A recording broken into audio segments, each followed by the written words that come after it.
জল দিয়ে দিতে হবে, তবে খুব বেশি দেওয়া যাবে না।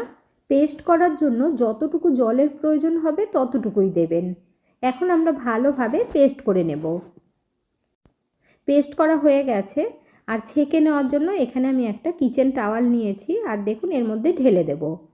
এতে করে নিম পাতার যে টুকরো বা হলুদের টুকরো থেকে থাকে সেটা কিন্তু বেরিয়ে যাবে, তাহলে দেখবেন সাবানটা খুব সুন্দর তৈরি হবে।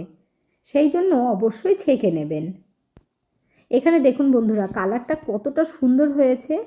কোনো রকম কেমিক্যাল রং ছাড়াও যে এত সুন্দর কালার হয় বন্ধুরা, সাবানগুলো তৈরি করলেই আপনারাও বুঝতে পারবেন। ভালোভাবে টাওয়ালটাকে ধরে চিপে চিপে বার করে নিতে হবে। কাঁচা হলুদ অ্যান্টিসেপটিকের কাজ করে। মুখে কোনো দাগ বা ব্রণ হলে রেগুলার মাখার পর সেটাও কিন্তু ঠিক করতে সাহায্য করে। এখানে দেখুন বন্ধুরা অনেকটা পরিমাণেই হয়েছে।